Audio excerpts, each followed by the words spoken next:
চারিপাশে গুড়ি গুড়ি বৃষ্টি সময়ের সাথে বেড়ে যাচ্ছে। প্রাণপ্রিয়া দৌড়ানোর গতি বাড়ানোর জন্য মুহূর্তে এ লোক দুটোর অনেক কাছে চলে আসে। তবে তার দিকে তাকিয়ে থাকা লোকটিকে কাছে থেকে দেখে তার ভেতরটা চিপ দিয়ে চোখ বড় বড় করে দৌড়ানোর মাঝে হঠাৎ থেমে যেতে নিলে কিছুর সাথে পা আটকে ধপাস করে এলোমেলো হয়ে নিচে পড়ে। আর পড়ে একদম দামিয়ানের সামনে দাঁড়ানোর দামিয়ানের দৃষ্টি এখনো স্থির। তার তীক্ষ্ণ দৃষ্টি তীব্র করে নিচে পড়ে থাকা মেয়েটির পা থেকে মাথা অবধি দেখে। পাশে নিকলায় দামিয়ানের এমন মেয়েটির উপর দৃষ্টি দেখে সে চোখ ঘুরিয়ে অন্যদিকে তাকায়। প্রাণপ্রিয়া পিছঝাড়া রাস্তার উপর পড়ে আছে। বুকের ভেতরটা তার ধকধক করছে। সামনে দাঁড়ানো লোকটি কে তার চিনতে বাকি নেই। ভয়ে তার গলা শুকিয়ে কাট, কিন্তু সে আস্তে আস্তে উপরে চোখ তুলে তাকায় আর দেখতে পায় তীক্ষ্ণ দুটি চোখ তার দিকে স্থির। মেয়েটিকে তাকাতে দেখে দামিয়ানের স্থির দৃষ্টি এবার নড়ে চড়ে উঠে, কারণ আবেদনময়ী মেয়েটার শরীরে ভেজা শার্ট লেপটে ভেতরে সব বোঝা যাচ্ছে। এলোমেলোভাবে পড়ার জন্য ফর্সা দুটো পা হাঁটুর উপর পর্যন্ত দৃশ্যমান, আর তার মুখ। দামিয়ান হালকা থামে। সে নিখুঁতভাবে লক্ষ্য করে বৃষ্টির পানি মুখে জমে গাল আর ঠোঁট ছুঁয়ে গলা বেয়ে নিচে নামছে। দামিয়ানের এমন দৃষ্টি দেখে প্রাণপ্রিয়ার সাথে সাথে মাথা নিচু করে চোখ বন্ধ করে ঠোঁট কামড়ে ভাবে, না ভয় পাওয়ার কিছু নেই, সে বড় হয়েছে এখন। ভেবেই ঢোক গিলে নিজেকে ঠিকঠাক করা শুরু করে। আর পড়ে যাওয়ার কারণে হাত থেকে যে রং আর তুলিগুলো পড়েছে তা একটা একটা করে গুছিয়ে নিতে থাকে। দামিয়ান ঘাড় বাঁকা করে দেখে, তবে হঠাৎ কিছু একটা মাথায় চলে আসতে সাথে সাথে একটা রং তুলির উপর নিজের পা রাখে। প্রাণপ্রিয়া মনোযোগ দিয়ে রং তুলে নিচ্ছিল, কিন্তু দামিয়ানকে রং তুলির উপর পা রাখতে দেখে সে থেমে হাত মুষ্টিবদ্ধ করে ঢোক গিলে। দামিয়ান লক্ষ্য করে মেয়েটার মুষ্টিবদ্ধ হাত কাঁপছে, যা দেখে তার মনে আসে আশ্রমের ছোট ইডিয়েট মেয়েটার কথা। সে সরু চোখ করে ঠোঁটে আওড়ায়, প্রাণপ্রিয়া। দামিয়ানের থেকে নিজের নাম শুনে প্রাণপ্রিয়ার চোখ রীতিমতো বের হয়ে যাওয়ার উপক্রম। সে অবাক হয়ে সাথে সাথে চোখ তুলে তাকায়, তবে দামিয়ান আর এক মুহূর্তে দাঁড়িয়ে থাকে না। সে পা বাড়িয়ে হাঁটা ধরে আর মনে মনে বলে, চোখে পড়ার মতো যুবতী। তবে দামিয়ান এক মুহূর্ত দাঁড়িয়ে না থেকে পা বাড়িয়ে হাঁটা ধরে আর মনে মনে বলে, বসার ঘরে দামিয়ানের জন্য অপেক্ষা করছে সবাই। কিছুক্ষণ আগে এয়ারপোর্ট থেকে তাকে নিয়ে আসার গাড়িতে ড্রাইভার একা আসলে সবাই বেশ অনেকটা অবাক হয়েছিল। তবে ড্রাইভার গাড়ি থেকে বের হয়ে হুমায়ুনকে জানায়, স্যার হেঁটে আসছি। তখন থেকেই সবার মধ্যে বসার ঘরে অপেক্ষা চলছে। হুমায়ুন দীর্ঘশ্বাস ফেলে সদর দরজার দিকে তাকান।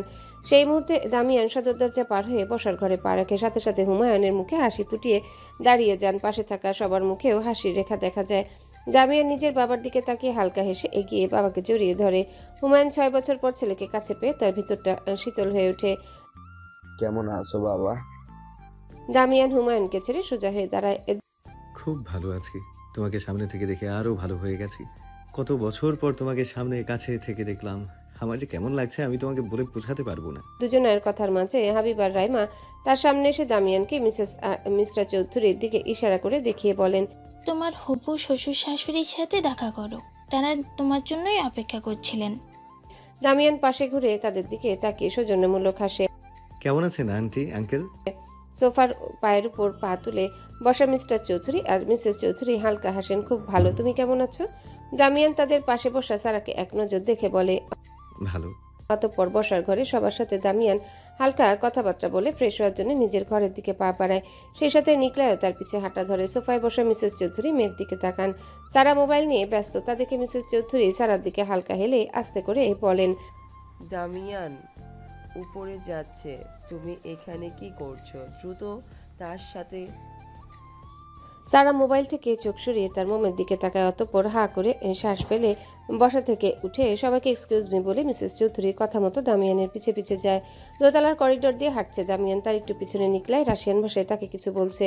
দামিয়ান সেগুলা খুব মনোযোগ দিয়ে শুনছে আর মাথা নাড়াচ্ছে। তবে হঠাৎ পিছন থেকে কিছু পড়ে যাওয়ার শব্দ শুনে দুজনারই কপালে ভাঁজ ফেলে পিছে ঘুরে তাকাতেই দেখে সারা তার পা ধরে নিচে বসে আছে। হিল জুতা পরে দ্রুত হাঁটার জন্য হয়তো পড়ে গেছে। তবে দামিয়ানের চোখে ভেসে ওঠে এখানে আসার আগে তার সামনে আশ্রিতা মেয়েটার পড়ে যাওয়ার দৃশ্য।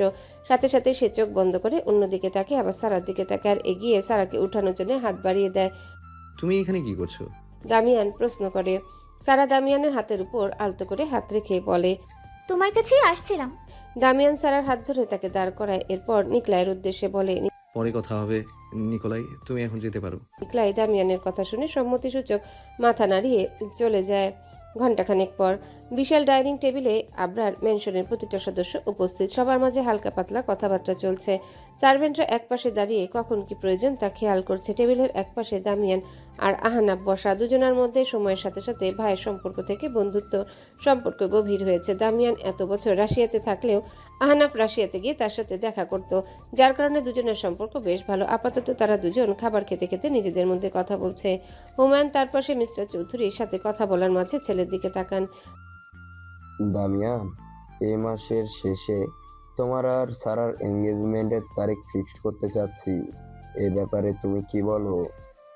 দামিয়ান আহনাফের সাথে কথা বলার মাঝে বাবার কথা শুনে তার দিকে তাকায়। তোমরা যা ভালো মনে করো, আমার কিছু বলার নেই। হুমায়ুন হালকা হেসে মিস্টার চৌধুরীর দিকে তাকিয়ে বলে ওঠেন, তো মিস্টার চৌধুরী, সবকিছু আয়োজনের ব্যবস্থা করতে হবে, সময় কিন্তু হাতে বেশি নেই। মিস্টার চৌধুরী হেসে স্ত্রীর দিকে এক নজর তাকিয়ে তিনিও বলেন, হ্যাঁ অবশ্যই, আফটার অল আপনার একমাত্র ছেলে আর আমার একমাত্র মেয়ের এঙ্গেজমেন্ট, সব কিছু ব্যক্তভাবেই হতে হবে। মিসেস চৌধুরী পাশে বসা সারা মাথা নিচু করে খাবার খাচ্ছে। আহনাফ সবার কথা শুনে সারার দিকে তাকিয়ে হা করে শ্বাস ফেলে। দুপুর গড়িয়ে বিকেল পার হয়ে এখন বাহিরে সন্ধ্যা সন্ধ্যা ভাব, তবে আকাশের অবস্থার জন্য চারিপাশে অন্ধকার নেমে পড়েছে অনেকক্ষণ আগে। বাহিরে অনবরত গুড়ি গুড়ি বৃষ্টি, আর এখন মেঘলা সন্ধ্যায় আশ্রমের রহমানের হাত ধরে 5 বছরের ছোট্ট একটা মেয়ের আগমন, যা দেখে বসার ঘরের কিশোর কিশোরীর সাথে প্রাণপ্রিয়াও ড্যাব ড্যাব করে তাকিয়ে। রহমান বসার ঘরে একটা সোফায় মেয়েটিকে বসিয়ে নিজের পাশে বসান। আজকাল তার বেশি হাঁটলে শ্বাসকষ্ট উঠে যায়, তাই পকেট থেকে ইনহেলার বের করে তা মুখে নেন। এরপর সবার উদ্দেশ্যে বলেন, আজ থেকে ও এই আশ্রমের সদস্য। ওর নাম তারা, তোমাদের থেকে বয়সে অনেক ছোট। আশা করি ওকে সবাই ভালোবেসে নিজেদের সাথে মিশিয়ে নিবে। রহমানের কথায় সামনে থাকা সবাই মাথা নাড়িয়ে সম্মতি জানায়, তবে তাদের চোখ সোফায় বসা মেয়েটির দিকে। ছোট মেয়েটা গোল গোল চোখে তাদের দেখে মিষ্টি করে হাসছে। তা দেখে কিশোর কিশোরীরা একে অপরের দিক থেকে এক নজর দেখে মেয়েটার কাছে এসে মেয়েটাকে আরো ভালো করে দেখতে থাকে। কিন্তু প্রাণপ্রিয়া নিজের জায়গায় দাঁড়িয়ে তার মেয়েটিকে দেখে নিজেরই আশ্রমে আসার প্রথম দিনের কথা মনে পড়ছে। তার খুব ভালো করে মনে আছে সে যেদিন আশ্রমে এসেছিল, আশ্রমে ছোট ছোট বাচ্চাদের দেখে খুব খুশি হয়েছিল, আর এই ছোট মেয়েটির ক্ষেত্রে এসে বড় বড় কিশোর কিশোরীদের দেখে খুশি হচ্ছে। প্রিয়া আপু, প্রিয়া আপু। প্রাণপ্রিয়ার দিকে দুটি কিশোরী মেয়ে ঘুরে খুব আহ্লাদি কণ্ঠে বলে, দেখো মেয়েটা কত কিউট, একদম রসগোল্লার মতো। প্রাণপ্রিয়া দাঁত বের করে হাসে, নিজেও পা বাড়িয়ে মেয়েটার কাছে গিয়ে ঝুঁকে 2 হাত হাঁটুতে ভর দিয়ে মেয়েটিকে দেখে। ছোটখাটো গুলুমুলু ফর্সা মেয়েটা আসলেই রসগোল্লা। সে সোজা হয়ে দাঁড়িয়ে মেয়েটাকে কোলে তুলে টুপ করে গালে একটা চুমু বসিয়ে দেয়। ছোট মেয়েটা প্রাণপ্রিয়াকে চুমু দিতে দেখে অবাক, তবে সেও প্রাণপ্রিয়ার গালে টুপ করে চুমু দেয়। এটা দেখে বাকি কিশোর কিশোরীরাও হইচই লাগিয়ে দেয়, তারাও চুমু দিবে। এমন হইচই চলে কয়েক ঘন্টা। এরপর মিসেস সেলিনা রাতের খাবার সবাইকে খাইয়ে রুমে পাঠিয়ে দেয়, সাথে ছোট মেয়েটাকেও, যাতে তাদের মধ্যে ভালো সম্পর্ক তৈরি হয়। তারা চলে গেলে নিরিবিলি পরিবেশে বসার ঘরে রহমান, প্রাণপ্রিয়া, সেলিনা নিজেদের মধ্যে কথা বলতে বসেন। রহমান ছোট মেয়েটা সম্পর্কে বলা শুরু করেন। তিনি ছোট মেয়েটাকে নিয়ে এসেছেন তার দূর সম্পর্কের ভাইয়ের কাছ থেকে। মেয়েটার দুনিয়াতে কেউ নেই, কেউ নেই বলতে মা আছে তাও নেই। জন্মের পর মেয়েটাকে রেখে এক টাকাওয়ালা ব্যবসায়ীর প্রেমিকা রূপে চলে গেছে। তার বাবা কিছুদিন আগে ক্যান্সার রোগে মারা গেছে। রাখার মতো মেয়েটা কেউ নেই, তাই তাকে খবর দিয়ে তার কাছে দিয়ে দিলেন আশ্রমে রাখার জন্য। রহমানের কথা শুনে মিসেস সেলিনা দীর্ঘশ্বাস ফেলে ছোট মেয়েটার জন্য দুঃখ প্রকাশ করেন। পাশে বসা প্রাণপ্রিয়া কপাল কুঁচকে বলে ওঠেন, এত ফুটফুটে মেয়েকে রেখে কোনো নারী পরপুরুষের প্রেমিকা হিসেবে চলে যেতে পারে? এমনও কি নারী হয়? যদি হয় তাহলে এমন নারীদের উপর তার প্রচন্ড ঘৃণা। যদি সে ছোট মেয়েটাকে ছেড়ে না যেত তাহলে মেয়েটা কি অনাথ হতো? রহমান আর সেলিনা হতাশার শ্বাস ফেলেন। তারা ভাবেন আজকালকার যুগে এই জিনিসটা সবাই খুব স্বাভাবিকভাবে নেয়। যেমন একজন নারী নিজের সংসার ছেড়ে পরপুরুষের প্রেমিকা হতে 2 বার ভাবে না, তেমন পুরুষ বউ রেখেও প্রেমিকা রাখতে 2 বার ভাবে না। যাই হোক, আপাতত এই কথাগুলো ঘোরানোর জন্য সেলিনা রহমানকে জিজ্ঞাসা করে ওঠেন, আচ্ছা, শুনলাম দামিয়ান নাকি বাংলাদেশে এসেছে, এই কথা কি সত্যি? আকস্মিক সেলিনার মুখ থেকে দামিয়ান নামটা শুনে প্রাণপ্রিয়া এতক্ষণ যা বিরক্তি চিন্তা ভাবনা করছিল তা মুহূর্তে গায়েব হয়ে বুকটা ধক করে উঠে তার। হ্যাঁ, এটা সত্যি। রহমান বলে উঠেন। প্রাণপ্রিয়া ঠোঁট কামড়ে মাথা নিচু করে, সে খেয়াল তার হাত কাঁপছে। সাথে সাথে 2 হাত একত্র করে মনে মনে ভাবে, কি আশ্চর্য, সে বড় হয়েছে, ভয় পর কিছু নেই, কোনো ব্যাপার না। সকালে মিষ্টি রোদ দিয়ে নতুন দিনের শুরু। সারা রাত গুড়ি গুড়ি বৃষ্টি হওয়ার ফলে গাছের পাতায় পানির কণা জমে তা মুক্তার মতো জলজল করছে। গাছে গাছে পাখির কিচিরমিচির শব্দ, পরিবেশটা একদম মুগ্ধকর। এমন পরিবেশে সাদা রঙের কলেজ ড্রেস পরা প্রাণপ্রিয়া 2 হাত দিয়ে ব্যাগের বেল্ট ধরে দ্রুত পায়ে রাস্তায় হাঁটছে। তার কলেজের সময় 9:30, আর এখন বাজে 9:10। শিওর সে আজ লেট হবে, কারণ সে এখনো মেন রোডে পৌঁছায়নি। আশ্রম থেকে কিছু দূরে হাঁটছে। হায় আল্লাহ, সে এক দৌড় মারে, আর দৌড়াতে দৌড়াতে আবরার ম্যানশনের গেটের কাছে গিয়ে কোমরে হাত দিয়ে দাঁড়িয়ে যায়। ব্যাগ ভারী হওয়ার জন্য এতটুকু পথ দৌড়ে হাঁপিয়ে উঠেছে, তবে তাকে থামলে চলবে না, তাই আবার দৌড় দেওয়ার জন্য পা বাড়াতেই গেটের ভিতর থেকে একজন দারোয়ান বলে ওঠে, আমি এই পাখিটি চাই। দারোয়ানের কথা শুনে প্রাণপ্রিয়া মুখটা কুঁচকে ফেলে। এমনিতেই তার দেরি হচ্ছে, এখন আবার গাড়ি বের হবে, সময় পেল না। দূর, কিন্তু কি করার, অপেক্ষা তো করতেই হবে। দারোয়ান বিশাল বড় গেট দুদিক দিয়ে খুলতে একটা সাদা রঙের গাড়ি ধীর গতিতে বের হয়ে প্রাণপ্রিয়ার সামনে দিয়ে চলে যায়। গাড়িটা চলে যেতে প্রাণপ্রিয়ার আবার দৌড়। গাড়ির পিছনে সিটে বসা মিসেস চৌধুরী তার পাশে স্বামীকে বলেন, আশ্রমের মেয়েটার রূপ দিন দিন আগের থেকে আরও বাড়ছে। এমন রূপবতী মেয়েদের ধনী পরিবারের আশেপাশে থাকা ঠিক নয়। আদনান চৌধুরী স্ত্রীর কথা শুনে তার দিকে তাকান। কি বলতে চাইছো? মিসেস চৌধুরী বাহিরের দিকে ঘাড় ঘুরিয়ে তাকিয়ে বলে, বুঝে নাও কি বলতে চাইছি।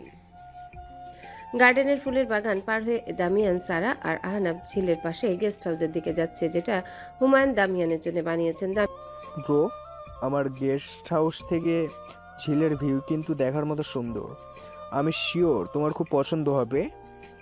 প্রভাব ফিল করবে বড় বাবার ওপরের চেয়ে। সে পারফেক্ট ডিজাইনের গেস্ট হাউস বানিয়েছি তোমার জন্য। দামিয়ান আহনাফের কথা শুনে হালকা হাসে। পাশ থেকে সারা বলে, আমার এখনো দেখা হয়নি গেস্ট হাউসের ভিতরে কেমন হয়েছে। আমি আজ তোমার সাথে দেখব, দামিয়ান আর অনেক সময় কাটাবো।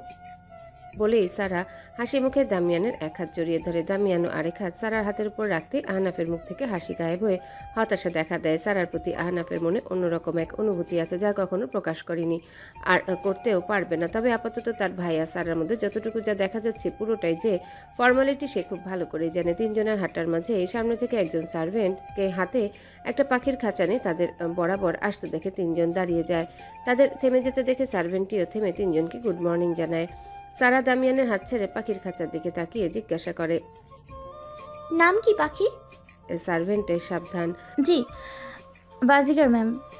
সারা এক কদম এগিয়ে ঠোঁটের কোণে হাসি টেনে পাখিটিকে মনোযোগ দিয়ে দেখে। হালকা গোলাপি রঙের ছোট্ট একটা ছটফট করা পাখি।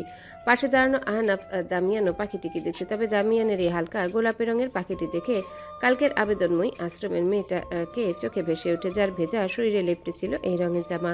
এই পাখিটিকে কি এখানকার জন্যই আনা হয়েছে? সারা সার্ভেন্টকে জিজ্ঞাসা করে। না ম্যাম, এটা আমি আমার বাসার জন্য কিনেছি। ও, খুব সুন্দর হয়েছে পাখিটা। সার্ভেন্ট মাথা নিচু করে ধন্যবাদ জানায়। আমি এই পাখিটি চাই। পাশ থেকে আকস্মিক দামিয়ান পাখিটার দিকে তাকিয়ে বলে ওঠে। সারা ঘুরে দামিয়ানের দিকে তাকায়। আহনাফ রীতিমতো বিস্মিত হয়ে কেসে ওঠে। ব্রো, তুমি কি এই সুন্দর পাখিটাকে শিকার করার প্ল্যান করছো? আহনাফের প্রশ্ন, তবে দামিয়ান উত্তর দেওয়ার প্রয়োজন বোধ করে না। সে ঘুরে গেস্ট হাউসের দিকে আবার হাঁটা ধরে। কলেজের বেল বাজার সাথে সাথে স্টুডেন্টরা নিজেদের ক্লাস থেকে বের হওয়া শুরু করেছে। তাদের মধ্যে প্রাণপ্রিয়াও একজন। সেই সকাল থেকে দুপুর 2টা পর্যন্ত ক্লাস করে অনেক ক্লান্ত। সে কোনো মতে আশ্রমে গিয়ে খাওয়া দাওয়া করে একটা ঘুম দিলে শরীরটা তার আবার চলা শুরু করবে। হ্যাঁ, করবে। যেই ভাবনা সেই কাজ। হেলে দুলে কলেজ থেকে বের হয়ে আশ্রমের উদ্দেশ্যে হাঁটা ধরে। অতঃপর প্রায় আধা ঘন্টা পর আশ্রমের গেটের কাছে আসতেই নিচ থেকে হঠাৎ কুকুরছানার ঘেউ শব্দ শুনে প্রাণপ্রিয়া চমকে নিচে তাকায়। আশ্রমের গেট বরাবর কালো রঙের একটা কুকুরছানা ঘাড় এদিক ওদিক করে তার দিকে তাকিয়ে ঘেউ ঘেউ করছে। কুকুরছানা এখানে কি? হুস। প্রাণপ্রিয়া হাত দিয়ে ইশারা করে সরিয়ে দেওয়ার চেষ্টা করে, কিন্তু কুকুরটি আরো ঘেউ ঘেউ করে ওঠে। প্রাণপ্রিয়া ঠোঁট কামড়ে কোমরে হাত রাখে, পর আঙ্গুল তুলে বলে, তুমি যদি আমাদের মতো অনাথ হয়ে থাকো তাহলে আমি অনেক দুঃখিত। এই আশ্রমে কুকুর বিড়াল রাখা নিষেধ। তোমাকে এখানে রাখা যাবে না, তাই চলে যাও। কার সাথে কথা বলছো প্রিয়া? পিছন থেকে হঠাৎ সেলিনার কণ্ঠ। প্রাণপ্রিয়া ঘুরে তাকায়। কুকুরছানার সাথে আন্টি কিভাবে গেট বরাবর বসে আছে দেখো। প্রাণপ্রিয়ার মুখ থেকে কুকুরছানার কথা শুনে সেলিনা বিরক্ত মুখে নিচের কুকুরটির দিকে তাকায়। সকাল থেকে কুকুরছানাটি ভীষণ জ্বালাচ্ছে। অনেকবার সে ভয় দেখিয়েছে, কিন্তু এই নাছরবান্ধা কুকুরছানা এখানেই বসে থাকবে। তিনি বিরক্ত কণ্ঠে প্রাণপ্রিয়াকে বলেন, এই কুকুরছানাকে জঙ্গলে রেখে এসো, ও তো অনেক জ্বালাচ্ছে। প্রাণপ্রিয়া কপাল গুটিয়ে কুকুরটির দিকে তাকায়। আচ্ছা আমি সে কাঁধ থেকে ব্যাগ নামিয়ে ব্যাগের চেন খুলে খাতা পেন্সিল আরেকটা বিস্কিটের প্যাকেট নিয়ে সেলিনার হাতে ধরিয়ে মুখে চুকচুক শব্দ করতে করতে জঙ্গলের দিকে হাঁটা ধরে। কুকুর ছানাও প্রাণপ্রিয়ার ইশারা দেখে তার পিছে দৌড়ায়। বিশাল একতলা বড় গেস্ট হাউসের মেন দরজা দিয়ে ঢুকতেই বসার ঘর, যেখানে অনেক দামি দামি জিনিসপত্র দিয়ে পুরো সাজানো। বসার ঘরের বাম সাইডে দুটো বেডরুম আর ডান সাইডে কাছের দেয়াল, যেখান থেকে এই বাড়ির গোলাপ ফুলের বাগান দেখা যায়। আর সব থেকে দেখার মতো জিনিস হলো বসার ঘরের বরাবর কোনো দেয়াল নেই, এখান থেকে পুরো ঝিল আর জঙ্গল দেখা যায়। আপাতত দামিয়ান গেস্ট হাউসে সেই জায়গাটায় সোফায় হেলান দিয়ে চোখ বন্ধ করে সামনে টেবিলের উপর পা রেখে বসে আছে। অনেকটা খেয়াল করলে বোঝা যাবে তার বেডরুমে পাখির কিচিরমিচির শব্দ হচ্ছে, তার মানে সে হালকা গোলাপি রঙের পাখিটা নিয়েছে। আর এর বিনিময়ে ওই সার্ভেন্টকে তার আশার কল্পনা থেকেও বেশি টাকা দেওয়া হয়েছে। তবে দামিয়ান জানে না সেই কাজটা করলো কেন। ওই আশ্রমের মেয়েটিকে চিন্তা করে? না, সে ব্যাপারে খুব বিরক্ত। সে না চাইতে ওই আশ্রিতা তার চোখে ভেসে উঠছে। দামিয়ান চোখ খুলে টেবিলের উপর থেকে পা নামিয়ে সোজা হয়ে বসে আর দৃষ্টি রাখে ঝিল আর জঙ্গলের দিকে। প্রাণপ্রিয়া কুকুর ছানাটিকে জঙ্গলে নিয়ে এসে অনেকটা জায়গায় ঘুরিয়ে ঘুরিয়ে কিছু বিস্কিট খেতে দিয়ে দ্রুত সে জায়গা ত্যাগ করে চলে আসে তার পছন্দের জায়গা ঝিলের ধারে। রোদে ঝলমলে আলোয় ঝিলের পানি চিকচিক করছে, এটা দেখে প্রাণপ্রিয়ার ঠোঁটে হাসি ফুটে ওঠে। আর ঝিলের মাঝে যে পুলটা, সেখানে গিয়ে সাবধানে কিনারে বসে পানিতে পা ঝোলায়। গ্রীষ্মের ঝিলে ঠান্ডা পানিতে পা লাগতে তার শরীরে যে ক্লান্তি ছিল অনেকটাই কেটে যায়। হাতের খাতা পেন্সিলটা পাশে রেখে বিস্কুটের প্যাকেটে অবশিষ্ট 4টা বিস্কিটের মধ্যে একটা বিস্কিট হাতে নিয়ে খেতে খেতে পানিতে পা ঝোলাতে থাকে। দামিয়ান বসা থেকে উঠে গেস্ট হাউসের খোলা জায়গাটায় এসে দাঁড়িয়ে পকেটে হাত গুজে এখান থেকে 3 সিঁড়ি বেয়ে নিচে নামলে ঝিলে নামা যাবে। দামিয়ান ঠোঁট কামড়ে নিচের দিকে তাকায়। আহনাফা সারা যখন ছিল তারা বলছিল এই ঝিলে নামা নিয়ে। দামিয়ান ভাবে মাইন্ড ফ্রেশ করার জন্যে তাকেও ঝিলে নামা উচিত। সে ভাবনা অনুযায়ী নিজের হাত ঘড়ি খুলতে খুলতে ডান পাশে পুলের দিকে তাকাতেই দেখে সেই কালকের আশ্রিতা মেয়েটি তার দিকে তাকিয়ে আছে। এদিকে প্রাণপ্রিয়া খাওয়ার মাঝে পা ঝুলাতে ঝুলাতে সামনে তাকাতেই আবরার মেনশনের নতুন বাড়িটা একটা লোককে নিচের দিকে তাকিয়ে থাকতে দেখে ভাবছিল এটাকে, কিন্তু এখন লোকটি তার দিকে তাকাতে বুকের ভেতরটা তার কামড় দিয়ে ওঠে। তবে মনে মনে ভাবে সে ভয় পাবে না, ভয় পাওয়ার কিছু নেই। এটা ভাবতে ভাবতে আবার চোখের নিচের দিকে করে পাশের খাতার পেন্সিল দিয়ে আঁকিবুকি করতে থাকে। দামিয়ান ঘড়ি খুলে সোফার দিকে ছুঁড়ে মেরে আবার পকেটে হাত গুজে মেয়েটাকে ঘাড় বাঁকা করে দেখে। তার এখান থেকে সূর্যের আলোয় পানির সাথে মেয়েটিও ঝলমল করছে। আর কালকের গেটআপে মেয়েটিকে বড় লাগলেও এখন কলেজ ড্রেসে বাচ্চা বাচ্চা লাগছে। প্রাণপ্রিয়া আঁকিবুকি করার মাঝে ঘাড় ঘুরিয়ে আবার দামিয়ানের দিকে তাকায়। দামিয়ান তার দিকে তাকিয়ে আছে, এটা দেখে আবার নিজের খাতায় মনোযোগ দেয়। দূর থেকে দামিয়ান ঠোঁট বাঁকিয়ে হাসে। সে পকেট থেকে হাত বের করে দ্রুত তার পরনে শার্টের বোতাম খুলে মেঝেতে ছুঁড়ে মারে আর সিঁড়ি বেয়ে পানিতে ঝাঁপ দেয়। হঠাৎ পানির মধ্যে শব্দ হতে প্রাণপ্রিয়ার সাথে সাথে মাথা তুলে আশেপাশে তাকিয়ে দৃষ্টি ফেলে যেখানে দামিয়ান দাঁড়িয়েছিল, কিন্তু দামিয়ান সেখানে নেই। তবে পানির দিকে চোখ যেতে দেখে প্রাণপ্রিয়ার হাত থেকে পেন্সিল খাতা দুটোই ফুসকে পানিতে পড়ে যায়। কারণ দামিয়ান তার দিকে সাঁতার কেটে আসে, কিন্তু পানিতে পড়ে যাওয়া খাতার মধ্যে প্রাণপ্রিয়ার খুবই গুরুত্বপূর্ণ পরীক্ষার জন্য নোট ছিল। তাই দামিয়ানের থেকে সে চোখ সরিয়ে পানিতে পড়া তার খাতার দিকে তাকায়, যেটা ভেসে আছে। হায় আল্লাহ, আমার নোট খাতা! দ্রুত ভয়কে দূরে ঠেলে প্রাণপ্রিয়া কোনো মতে ঝুঁকে খাতাটা নেওয়ার চেষ্টা করে, কিন্তু অনেকটাই ঝুঁকে যাওয়ার ফলে পানিতে ধপাস করে পড়ে। ঝিলের মাছ থেকে কিনারে গভীরতা অনেকটাই কম, তবে প্রাণপ্রিয়ার মতো 5 ফিট 2 ইঞ্চি মেয়ে কিনারে ঠাঁই পাওয়ার মতো না। তার মধ্যে সে আবার সাঁতার জানে না, তাই পানিতে পড়ে হাবুডুবু খেয়ে নিচের দিকে যেতে নিলে কেউ তার কোমর পিছিয়ে ধরে পানির উপর ভাসিয়ে তুলে। প্রাণপ্রিয়া এতক্ষণ হাবুডুবু খাওয়ার জন্য তার যায় অবস্থা, তবে ভেসে ওঠার ফলে বড় বড় নিঃশ্বাস নিয়ে ঢোক গিলে সামনে তাকাতেই খেয়াল করে দামিয়ান প্রাণপ্রিয়ার কোমর জড়িয়ে দাঁড়িয়ে সে ঘোর লাগা দৃষ্টিতে দেখছে তার ভেজা ঠোঁট, তার গলা নিঃশ্বাস নেওয়ার ফলে বুকের ওঠানামা। আমায় ছাড়ুন বলেই প্রাণপ্রিয়া চিৎকার দিয়ে মোচড়ামুচড়ি শুরু করে। দামিয়ান এর দৃষ্টি বুকের থেকে সরিয়ে প্রাণপ্রিয়ার চোখের দিকে তাকায়। প্রাণপ্রিয়া সাথে সাথে চোখ সরিয়ে দামিয়ানের নগ্ন বুকে হাত দিয়ে ঠেলে ভীষণভাবে মোচড়াতে থাকে। ছাড়ুন আমাকে ছাড়ুন। দামিয়ান কিছুটা বিরক্ত হয়। Stop idiot girl! দামিয়ানের ধমক কণ্ঠ। ধমক শুনে প্রাণপ্রিয়ার আত্মাটা উড়ে যাওয়ার মতো ছিল, কিন্তু তবুও চোখ বন্ধ করে মোচড়ামুচড়ি থামায় না। I said stop! দামিয়ানের ফের ধমক, কিন্তু প্রাণপ্রিয়ার মধ্যে কোনো তফাৎ নেই। তবে হঠাৎ চোখ বড় বড় করে প্রাণপ্রিয়া থেমে দামিয়ানের দিকে তাকায়, যখন অনুভব করে তার কামিজের ভিতর দিয়ে দামিয়ানের হাত আস্তে আস্তে তার কোমর থেকে উপরের দিকে উঠাচ্ছে। কি করছেন? বলেই প্রাণপ্রিয়া আবার এক চিৎকার দিবে, তখনই দামিয়ান তাকে উঁচু করে পুলে বসিয়ে দেয়। প্রাণপ্রিয়া পুলে বসতে সাথে সাথে দূরে সরে চোখ বড় বড় করে দামিয়ানকে দেখে, এরপর বসা থেকে উঠে দৌড়। দামিয়ান শীতল দৃষ্টিতে প্রাণপ্রিয়া যাওয়ার দিকে এক নজর তাকে, এরপর পানিতে পড়ে থাকা খাতাটার দিকে তাকায়। জঙ্গলের মাঝ দিয়ে ভেজা শরীর নিয়ে দৌড়ে যাচ্ছে প্রাণপ্রিয়া। হঠাৎ কি থেকে কি হয়ে গেল মাথায় ঢুকছে না তার, কিন্তু এটা সে আশা করেনি, কখনোই আশা করেনি। হঠাৎ দৌড়ানোর মাঝে কেউ প্রাণপ্রিয়ার হাত টান দিতে সে ঘুরে শক্ত এক বুকের সাথে বাড়ি খায়। কি হয়েছে তোর প্রিয়া? তুই ভেজা কেন আর দৌড়াচ্ছিস কেন? প্রাণপ্রিয়া বুক থেকে মুখ তুলে উপরে তাকায়। ইভান, কি হয়েছে বল, দৌড়াচ্ছিলি কেন আর ভিজলি কিভাবে? ঝিলে পড়ে গেছিস? ঝিলে পড়ে যাওয়ার কথা শুনে প্রাণপ্রিয়ার কিছুক্ষণ আগের ঘটনাটা চোখে ভেসে উঠতে সাথে সাথে চোখ বন্ধ করে ইভান থেকে সরে দাঁড়ায়। ইভান কপাল কুঁচকে ফেলে, তবে খেয়াল করে প্রাণপ্রিয়ার পরনে কলেজের সাদা জামা ভিজে গায়ে বাজে দেখাচ্ছে। সে দুই আঙ্গুল দিয়ে কপাল ঘষে অন্যদিকে তাকিয়ে নিজের টি শার্টের উপর পরে থাকা শার্টটা খুলে প্রাণপ্রিয়ার শরীর ঢেকে দেয়। প্রাণপ্রিয়া আস্তে আস্তে চোখ খুলে ইভানের দিকে তাকায়। ইভান হালকা কাশে। আচ্ছা চল আশ্রমে যাই, আগে এভাবে বেশিক্ষণ দাঁড়িয়ে থাকলে ঠান্ডা লেগে যাবে। বলেই কোনো মতে প্রাণপ্রিয়ার হাত ধরে হাঁটা শুরু করে। শরীরে বাথরোব পেঁচিয়ে ওয়াশরুম থেকে বের হয়ে দামিয়ান ঘরের বিশাল বড় আয়নার সামনে গিয়ে দাঁড়ায়। তার সামনে চুলগুলো ভেজার কারণে কপালের উপর পড়ে আছে। সে আঙ্গুল চালিয়ে উপরের দিকে ঠেলে দেয়, আর কিছুক্ষণ আগের ঘটনা ভেবে নিঃশব্দে ঠোঁট আওড়ায় প্রাণপ্রিয়া। পিছন থেকে হঠাৎ দরজায় নক করার শব্দে দামিয়ান আয়নার দিকে তাকিয়ে থেকে প্রবেশ করার অনুমতি দেয়। অনুমতি পেয়ে নিকলাই দরজা খুলে ভেতরে ঢুকে এক পাশে দাঁড়ায়। এরপর সাদা পাঞ্জাবি পরা হুমায়ুন ধীর পায়ে ভেতরে ঢুকেন। ডিস্টার্ব করলাম না তো আবার? একদমই না, তুমি বসো, আমি ড্রেস পরে আসি। হুমায়ুন হালকা হেসে ঘরের সোফায় গিয়ে বসে। অতঃপর প্রায় 5 মিনিট পর দামিয়ান বাবার সোফার বরাবর সোফায় এসে বসে পরনে তার অফ হোয়াইট কালার শার্ট, সামনে দুটো আর হাতার বোতামগুলো খোলা ব্ল্যাক কালার ফর্মাল প্যান্ট। সে সবসময় ফর্মাল লুকে থাকতে পছন্দ করে, যেমনটা রাশিয়াতে তার অভ্যাস হয়েছে। কিছু বলবে? দামিয়ান বাবাকে জিজ্ঞাসা করে। হুমায়ুন ছেলের দিকে তাকান। তিনি হাতে ম্যাগাজিন নিয়ে পৃষ্ঠা উল্টে পাল্টে দেখছিলেন। না, এমনি তোমার সাথে কথা বলতে এসেছি। দামিয়ান বাবার থেকে চোখ সরিয়ে তাদের থেকে কিছু দূরে দাঁড়িয়ে থাকা নিকলাইকে এক নজর দেখে, যে আপাতত হাতের টিস্যু দিয়ে কপালের ঘাম মুছছে। দামিয়ান মাথা নাড়ায়। হুমায়ুন হাতের ম্যাগাজিনটা টেবিলে রাখেন। শুনলাম তোমার মম তোমার নানার ব্যবসার 80% শেয়ার তোমাকে দিয়েছে। এটা শুনে আমি খুব খুশি হয়েছি। তোমার প্রতি আমার প্রাউড ফিল হচ্ছে। অবশ্য তুমি একজন পারফেক্ট বিজনেসম্যান হতে পেরেছো বলেই তোমার মম তোমাকে 80% শেয়ার দিয়েছে। তবে এই ব্যাপারে কি তোমার ড্যাডের মত ছিল? দামিয়ান বাবার কথাগুলো চুপচাপ শুনছিল, কিন্তু হঠাৎ ড্যাড শব্দটা শুনে এক গম্ভীর কণ্ঠে বলে, he is not my dad. Humayun হালকা হাসেন। এভাবে বলো না মিস্টার মিখাইল। তোমার মমের হাজবেন্ড, সেই সূত্রে আমি যেমন তোমার বাবা। তুমি লাঞ্চ করেছো?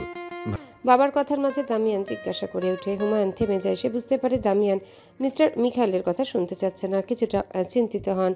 রাশিয়ার পারিবারিক কোনো ব্যাপারে সে দামিয়ানকে কখনো জিজ্ঞাসা করেনি, কারণ মা ছেলে তাদের পারিবারিক বিষয়ে কথা বলার সে কেউ না। তাই রাশিয়াতে তাদের পরিবারের মধ্যে সম্পর্ক কেমন তা জানে না। তবে এখন হালকা আঁচ করতে পারছে, যা দামিয়ান আর তার সৎ বাবার মধ্যে সম্পর্ক হয়তো ভালো না।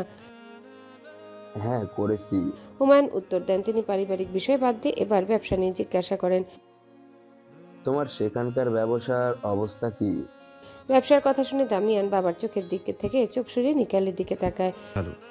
ছোট করে তার উত্তর। হুমায়ুন সূক্ষ্ম শ্বাস ফেলেন। রাশিয়াতে ব্যবসা করা এত সহজ না সে জানে, কারণ সেখানকার ব্যবসায়ী মানে মাফিয়া। ছেলের জন্য তার ভীষণ চিন্তা হয়, একমাত্র ছেলে তার।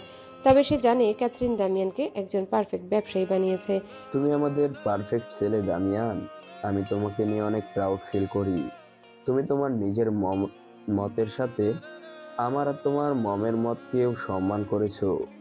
কিন্তু আমার একটা আফসোস থাকবে, তুমি আমার ব্যবসাতে হাত লাগাওনি। শেষের কথাটুকু হুমায়ুন হেসে হেসে বলে ওঠেন, কোনো ব্যাপার না, তুমি লাগাওনি তো কি হয়েছে? আমি এর আরেক পথ বের করেছি, আর সেটা সারা, সে একদম পারফেক্ট বুদ্ধিমতী একটা মেয়ে। তুমি তোমার রাশিয়ার ব্যবসা সামলাবে, আর তোমার ওয়াইফ তোমার বাবার ব্যবসা। দামিয়ানও হালকা হাসে। বাবা ছেলের মাঝে বেশ অনেকক্ষণ সময় কথাবার্তা চলে। অতঃপর হুমায়ুনের দরকারি ফোন এলে তিনি ছেলেকে বিদায় জানিয়ে চলে যান। বাবা চলে যেতেই দামিয়ান টেবিলের উপরে রাখা ফলের ঝুড়ি থেকে একটা আপেল আর ছুরি হাতে নেয়। কিছু দূরে নিকলাই এখনো দাঁড়িয়ে। দামিয়ান গম্ভীর কণ্ঠে ডাক দেয়, ভালো, রোবটের ন্যায় নিকলাই দামিয়ানের সামনে এসে দাঁড়ায়। জি স্যার। নিকোলাই, বেডের উপর রাখা ল্যাপটপ আমার কাছে নিয়ে আসো। জি স্যার। স্যারের আদেশ মতো নিকলাই বেডের উপর থেকে ল্যাপটপ এনে দামিয়ানের সামনে টেবিলের উপর রাখতে যাবে, তখনই দামিয়ান হাতের ছুরিটা নিকলাইয়ের হাতে ঢুকিয়ে দিতেই যন্ত্রণায় নিকলাই চোখ বন্ধ করে হাত থেকে ল্যাপটপটা পড়ে যেতে নিল। সেটা যত্ন সহকারে টেবিলের উপর রেখে সোজা হয়ে দাঁড়ায়।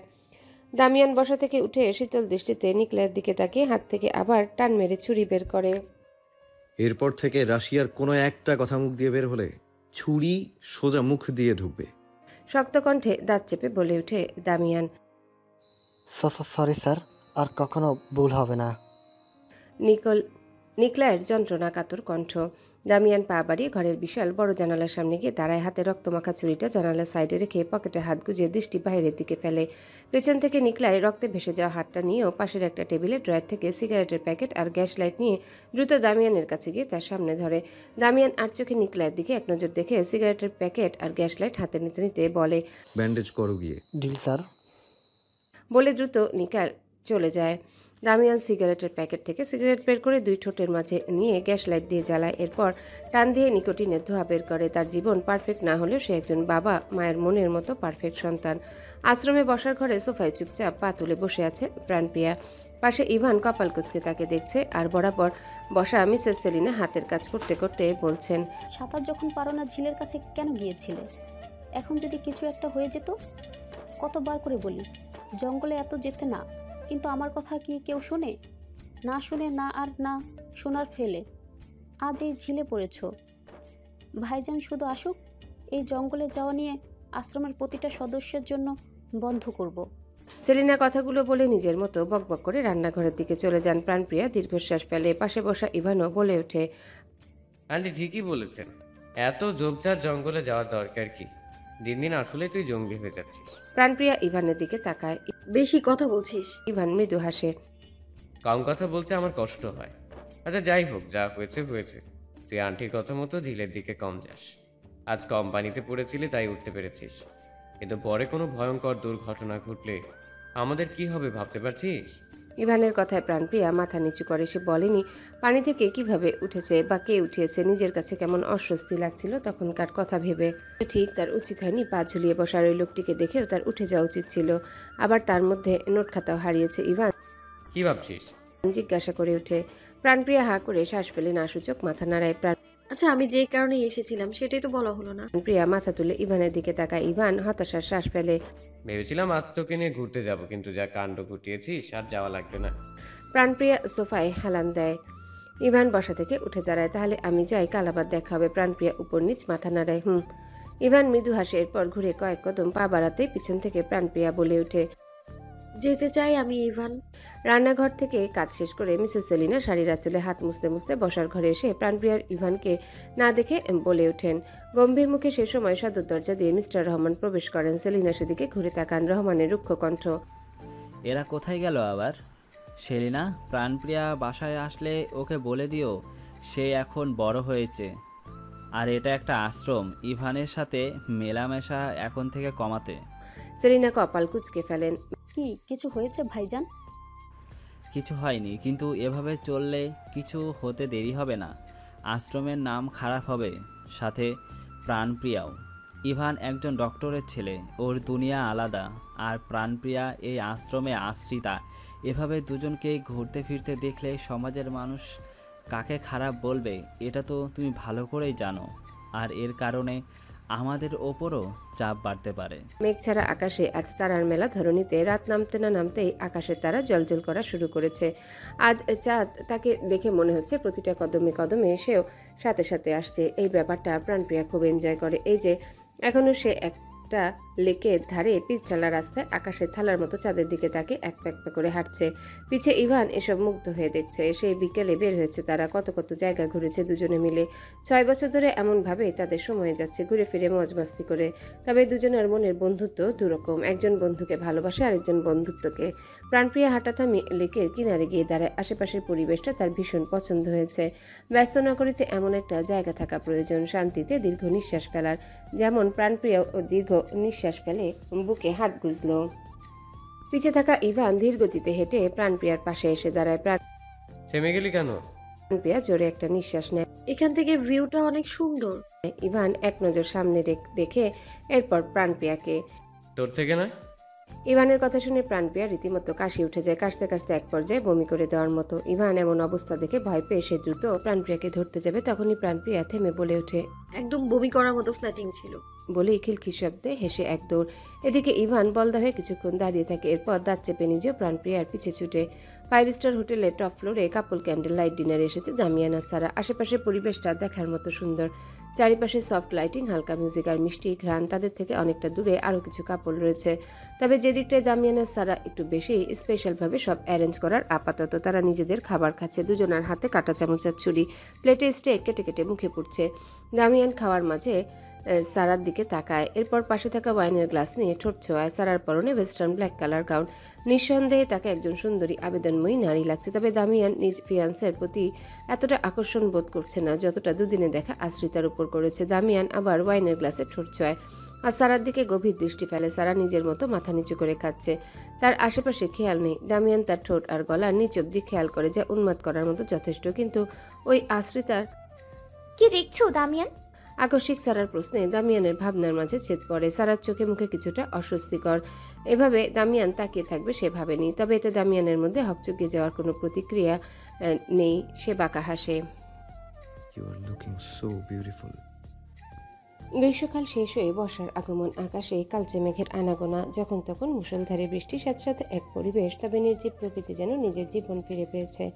হ্যাঁ পেয়েছে, এই যে যেমন বৃষ্টির পানিতে ভেজা গাছের পাতাগুলো কতটা স্বচ্ছ সতেজ। কিন্তু কিছুদিন আগে বাহিরের দিকে প্রাণপ্রিয়া তাকিয়ে হা করে শ্বাস ফেলে। পেছন থেকে মিসেস সেলিনার কণ্ঠ, এভাবে দাঁড়িয়ে না থেকে আবরার ম্যানশনের থেকে দ্রুত কাগজপত্রগুলো নিয়ে এসো। প্রাণপ্রিয়া মাথা নাড়ে। তার আবরার মেনশন যেতে হবে আশ্রমের কিছু দরকারি কাগজপত্র নিয়ে আসার জন্য। কদিন ধরেই সেখানে যাওয়া হচ্ছে, কারণ মিস্টার রহমান অনেকটাই অসুস্থ। যাই হোক, সে আপাতত নিজের ঘরে জানালার কাছে দাঁড়িয়ে বাইরের দিকে তাকিয়েছিল। তবে সেলিনার কথা শুনে ঘুরে বিছানার উপর থেকে কালো রঙের স্কার্ফ নিয়ে আবরার ম্যানশনে যাওয়ার উদ্দেশ্যে হাঁটা ধরে। দিনটা শুক্রবার, সবার ব্যস্ততা আজকের জন্য অফ। আবরার ম্যানশনের সুবিশাল বসার ঘরে বাড়ির বড় সদস্যরা নিজেদের মধ্যে কথা বলছেন, সাথে মিস্টার অ্যান্ড মিসেস চৌধুরীও আছেন। তাদের কথা বলার বিষয় দামিয়ান আর সারার এঙ্গেজমেন্ট নিয়ে। তবে সব থেকে গুরুত্বপূর্ণ বিষয় দামিয়ানের মা ক্যাথরিন, তিনি বাংলাদেশে আসবেন কিছুদিনের মধ্যে। তাই মিস্টার চৌধুরী ভাবছেন তার বাসায় একটা পার্টির আয়োজন করার মিসেস ক্যাথরিনের জন্য। এ বিষয়ে হুমায়ুন হ্যাঁ বলেন। ক্যাথরিন তাদের ডিভোর্সের পর আর বাংলাদেশে আসেনি, কিন্তু এবার ছেলের এঙ্গেজমেন্টের কথা শুনে পারিবারিকভাবে সবার সাথে দেখা করতে আসছেন। প্রাণপ্রিয়া হুমায়ুন আবরারের অ্যাসিস্ট্যান্ট আসিফের সামনে দাঁড়িয়ে আছে। আসিফ কিছু কাগজপত্র চেক করে হাসি মুখে হাত বাড়িয়ে প্রাণপ্রিয়ার দিকে ধরেন। প্রাণপ্রিয়া মিষ্টি হাসি দিয়ে মাথা কাত করে কাগজপত্রগুলো হাতে নিয়ে এরপর ধীর পায়ে ঘর থেকে বের হয়ে করিডোরে আসতে পায়ের গতি বাড়িয়ে দ্রুত হাঁটা ধরে। এখন আবার আশ্রমে গিয়ে আন্টিকে কাগজগুলো দিতে হবে, সে যা যা প্রয়োজন তা নিয়ে আসার ব্যবস্থা করবেন। এসব কিছু রহমানই দেখাশোনা করতেন, তবে সে আপাতত অসুস্থ। এই প্রিয়া দাঁড়াও দাঁড়াও। দ্রুত হাঁটার মাঝে পাশে থেকে চেনা জানা এক মহিলার কণ্ঠ শুনে প্রাণপ্রিয়া থেমে ঘাড় ঘুরিয়ে পাশে তাকালো। কালো রঙের শাড়ি পরা একজন বয়স্ক মহিলা হাতে একটা মিষ্টি প্লেট নিয়ে তার দিকে আসছে। মহিলাটিকে প্রাণপ্রিয়ার খুব ভালো করে চেনে। এই বাসায় কিশোরী বয়সে রহমানের সাথে প্রথম যেদিন এসেছিল তার সাথে দেখা হয়েছিল। ও সুফিয়া আন্টি কিছু বলবে? সোফিয়ার সামনে এসে মিষ্টির প্লেটটা প্রাণপ্রিয়ার দিকে বাড়িয়ে বলেন, না কিছু বলবো না, তবে একটা মিষ্টি খাও। প্রাণপ্রিয়া কপালে ভাঁজ ফেলে মিষ্টি প্লেটে এক নজর দেখে, এরপর আবার সুফিয়া আন্টির দিকে তাকায়। কেন? সুফিয়া স্বচ্ছ হাসেন। কেন আবার? কেন খেতে বলেছি তাই, তবে সুখবর হিসেবেও খেতে পারো। প্রাণপ্রিয়া কপালে দ্বিগুণ ভাঁজ ফেলে। খবর? সুফিয়া মাথা নাড়ান। সুখবর, এইবারই বড় ছেলে দামিয়ান আর সারা, তাদের দুজনের এই মাসের শেষে এঙ্গেজমেন্ট। প্রাণপ্রিয়া বিস্মিত হয়ে মুখে হাত দেয়। এঙ্গেজমেন্ট? সুফিয়া ফের মাথা নাড়ান। প্রাণপ্রিয়া চঞ্চল ভঙ্গিতে মুখ থেকে হাত সরিয়ে বলে, তাহলে এটা তো খুবই খুশির খবর। আমি একটা না দুটো মিষ্টি খাওয়া উচিত আমার। সুফিয়া শব্দ করে হাসেন। অবশ্যই, তুমি দুটো না ডাবল খাও। গেস্ট হাউসে বেডরুমে সোফার উপর পা তুলে বসে দামিয়ান হাতে আইপ্যাড নিয়ে মনোযোগ সহকারে গুরুত্বপূর্ণ কিছু কাজ করছে। তার পাশে আহনাফ হাতের একটা কলম ঘোরাতে ঘোরাতে সামনে দাঁড়ানো সারাকে দেখছে। সে আপাতত হালকা গোলাপি রঙের পাখিটার খাঁচার সামনে দাঁড়িয়ে, তবে তার দাঁড়ানোর জন্য পাখিটা ভয়ে প্রচন্ড কর্কশ শব্দে কিচিরমিচির করছে। সিস্টার ইন ল, তোমার সরে যাওয়া উচিত, পাখিটা তোমাকে দেখে ভয় পাচ্ছে। মৃদু হাসে। সিরিয়াসলি আমাকে দেখে ভয় পাচ্ছে? সে কি জানে তার সব থেকে ভয় যে তাকে পাচ্ছে? সারার কথা শুনে দামিয়ান কাজের মাঝে ঠোঁট বাঁকিয়ে হাসে। আহনাফ ঠোঁট কামড়ে ধরে হাতের কলমটা ঘোরানো অফ করে দামিয়ানের দিকে তাকায়। আমার তো মাথা থেকে এটা চলেই গিয়েছে ব্রো। তুমি একজন পাখি শিকারী হয়ে একজন পাখিকে নিজের কাছে রাখলে কিভাবে? দামিয়ান আইপ্যাড থেকে চোখ তুলে আহনাফকে এক নজর দেখে পাশের জানালা দিয়ে বাইরে দেখায়। বাইরে প্রাণপ্রিয়া মনের আনন্দে এক হাতে কাগজপত্র নিয়ে হেলে দুলে গার্ডেনের পাশ দিয়ে আশ্রমের দিকে যাচ্ছে। দামিয়ানের দৃষ্টি তীব্র হয় সেই ঝিলের ঘটনার পর, আর তাদের সামনাসামনি দেখা হয়নি। তবে প্রাণপ্রিয়া এই বাসায় আসা যাওয়া প্রতিবার দামিয়ানের চোখে পড়েছে, আর প্রতিবার তার দৃষ্টি এই মেয়ের প্রতি তীব্র থেকে তীব্র হচ্ছে। আকর্ষণ, অপ্রয়োজনীয় আকর্ষণ। প্রাণপ্রিয়ার দিকে তাকিয়ে থেকে দামিয়ান বলে ওঠে। আহনাফ কপাল কুঁচকে বলে। দামিয়ান প্রাণপ্রিয়াকে যে পর্যন্ত দেখা যায় সেই পর্যন্ত বাহিরে তাকিয়ে থাকে, এরপর আবারও হাতের আইপ্যাডে কাজ করতে করতে বলে, পাখিটা আমার জীবনে অপ্রয়োজনীয় আকর্ষণ, যে পর্যন্ত আকর্ষণ থাকবে আমি রাখবো, এরপর মেরে ফেলবো। আশ্রমের গেটের সামনে দাঁড়িয়ে আছে ইভান। আজ অনেকদিন পর এই আশ্রমে এসেছে। শেষ যেদিন প্রাণপ্রিয়াকে রাতে ঘুরিয়ে আশ্রমে দিতে এসেছিল, সেলিনা বলেছিল তারা এখন বড় হয়েছে, বাহিরে যাওয়া আর দেখা করা কমাতে হবে, নাহলে মানুষ এক এক কথা বলবে। সেলিনার এমন কথায় মনে মনে কষ্ট পেয়েছিল ইভান, তবে এতটুকু বুঝতে পেরেছে এই কথা বলার কারণ কি। কিন্তু বুঝতে পেরে লাভ কি? সে কি পারবে প্রাণপ্রিয়া থেকে দূরে থাকতে? একদমই না। প্রাণপ্রিয়া তার বন্ধু, তার ভালোবাসার প্রথম ক্রাশ, তাই তো নিজেকে কোনোভাবে আটকাতে না পেরে চলে আসলো আবার এই আশ্রমে। খাম্বার মতো দাঁড়িয়ে থাকবি নাকি ঢুকবি? পেছন থেকে হঠাৎ প্রাণপ্রিয়ার কণ্ঠ। ইভান চমকে পিছে ঘুরে চোখ মুখ কুচকে বুকের সাথে কিছু কাগজপত্র জড়িয়ে দাঁড়িয়ে আছে প্রাণপ্রিয়া। হলো কি? সর। কোথায় গিয়েছিলে তুই? ইভানের প্রশ্ন। প্রাণপ্রিয়া ঠোঁট কামড়ে তেতে উঠে। কথা কেন? জাহান্নামে গিয়েছিলাম, সর সামনে থেকে। কথাটা বলে প্রাণপ্রিয়া অন্যদিকে তাকায়। ইভান কপালে ভাঁজ ফেলে চোখ পিটপিট করে। এই মেয়ে ছ্যাঁৎ করছে কেন? তুই কি কোনো কারণে আমার উপর রাগ? প্রাণপ্রিয়া ঝড়ের গতিতে আবার ইভানের দিকে ফিরে। তোর উপর রাগ হতে যাব কেন? কে তুই? তোকে কি আমি চিনি বা দেখেছি? আর যদি আগে দেখেও থাকি ভুলে গেছি আমি, কারণ এখন তো তোর মুখ দর্শন পাওয়াও ভাগ্যের ব্যাপার। প্রাণপ্রিয়ার এমন কথা শুনে ইভান বোকার মতো মুখ করে নিজের মাথা চুলকায়। এতে প্রাণপ্রিয়া আরো তেতে উঠে। চোখ মুখ কুচকে বড় একটা শ্বাস ফেলে ইভানকে এক হাত দিয়ে ধাক্কা মেরে সামনে থেকে সরিয়ে আশ্রমে ঢুকে একা একা বকবক করতে করতে হাঁটে। লাগবে না আমার কোনো বন্ধু যে একবার বলাতেই পরদিন থেকে আমার সাথে দেখা করা অফ করে দেয়। আর বুঝলাম আশ্রমে জিনিসটা খারাপ দেখায়, কিন্তু কলেজে তো অন্তত আমার সাথে একদিন হলেও দেখা করা যেত। শেষ কথাটা প্রাণপ্রিয়া চেঁচিয়ে বলে। পিছে দাঁড়ানো ইভান হাঁ হয়ে তাকিয়ে আছে। প্রাণপ্রিয়া কথাগুলো তার কাছে একদম অপ্রত্যাশিত। সে কখনো ভাবেনি, বা এমন আজ পর্যন্ত 6 বছরের মধ্যে হয়নি তাদের মাঝে কথা দেখা অফ ছিল। আর প্রাণপ্রিয়া তাদের মধ্যে কথা অফ থাকলে এভাবে রাগ করবে?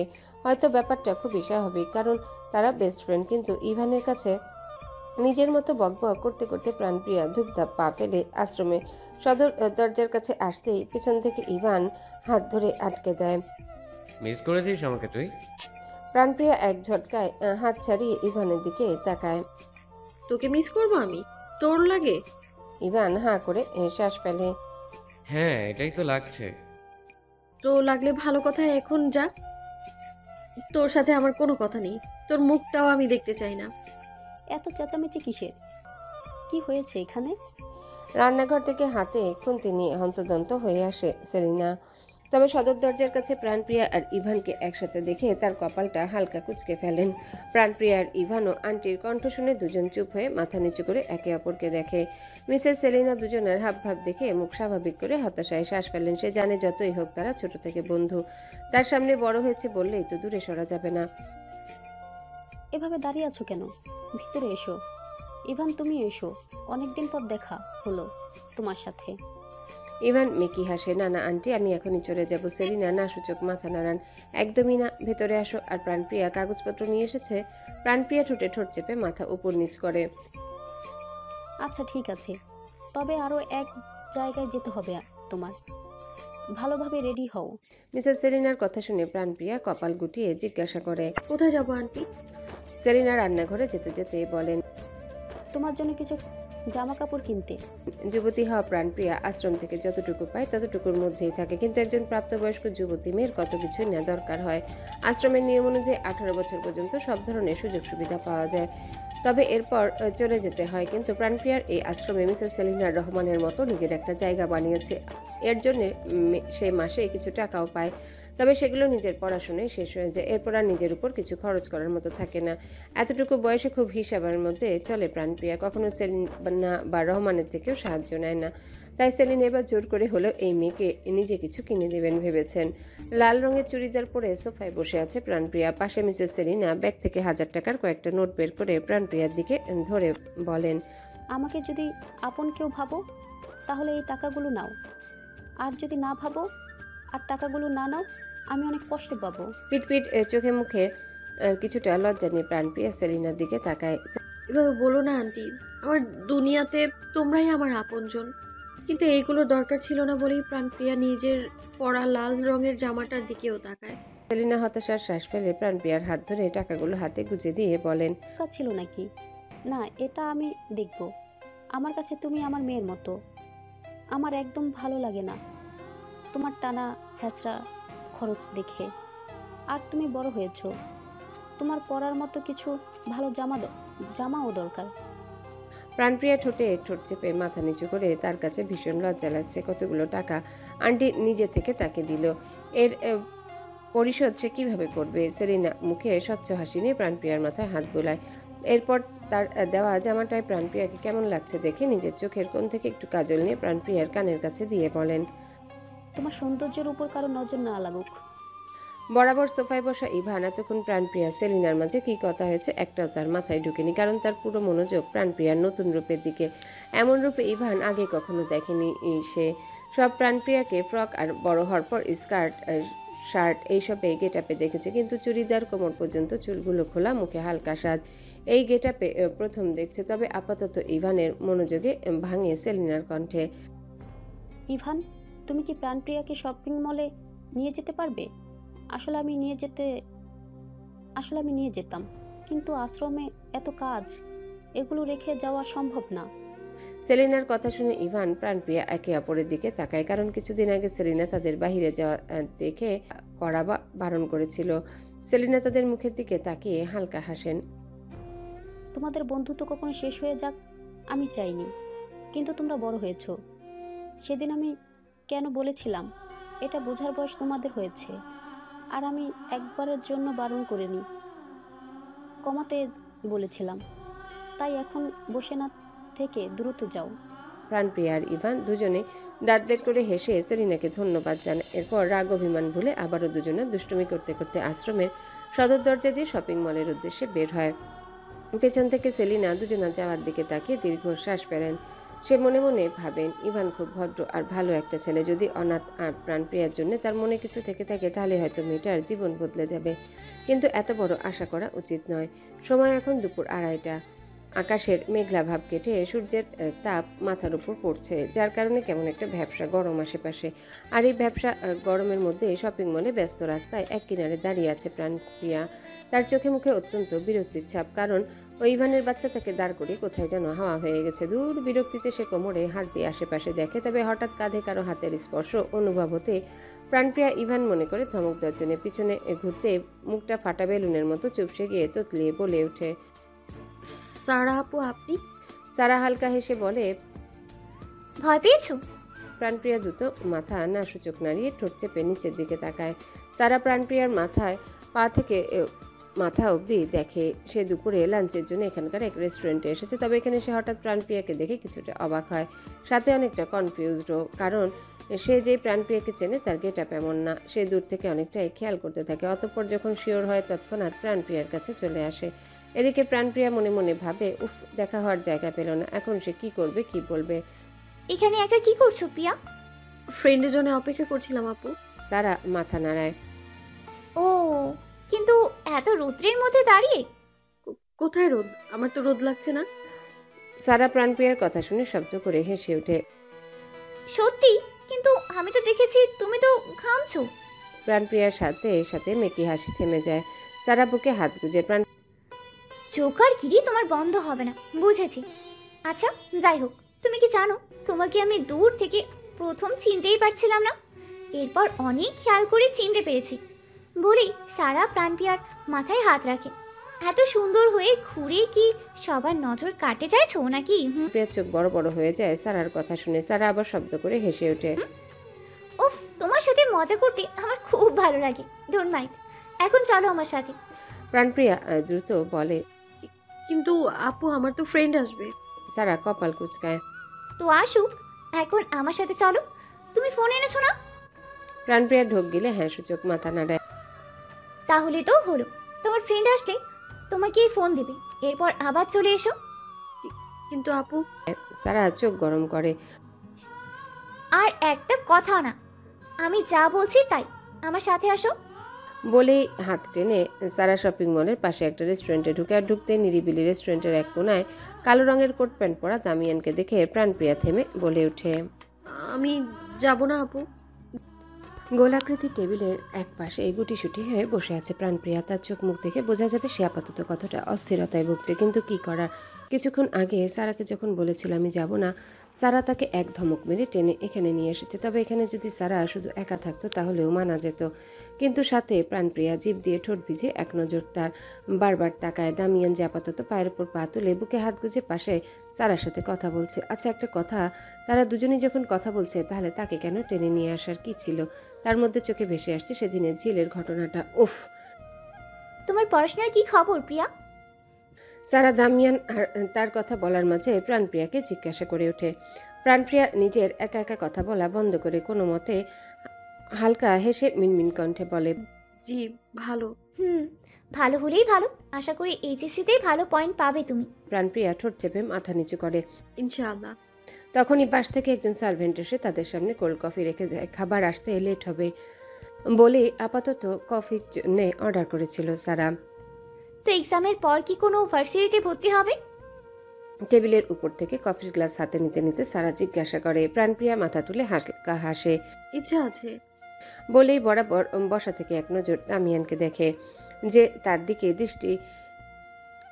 দিকে স্থির দৃষ্টিতে তাকিয়ে তার প্রতিটা ভাবভঙ্গি খুব লক্ষ্য করে দেখছে। তার অস্থির দুটি চোখ, বারবার পাতলা ঠোঁট দুটো চেপে রাখা বা কামড়ে ধরা, সামনে আসা ছোট ছোট চুল কানের পিছনে গুজে দেওয়া। প্রাণপ্রিয়া দামিয়ানকে নিজের দিকে এভাবে তাকিয়ে থাকতে দেখে অস্থিরতা দ্বিগুণ হয়ে গলার সাথে লেগে থাকা দুপাট্টা ঠিক করে বুকের সামনে নিয়ে আবার দামিয়ানকে এক নজর দেখে। দামিয়ানের দৃষ্টি এখনও স্থির। পাশে বসা সারা প্রাণপ্রিয়াকে নানান কথা জিজ্ঞাসা করার মাঝে সেও খেয়াল করেছে ব্যাপারটা। আমার মনে হয় এখন যাওয়া উচিত আপু।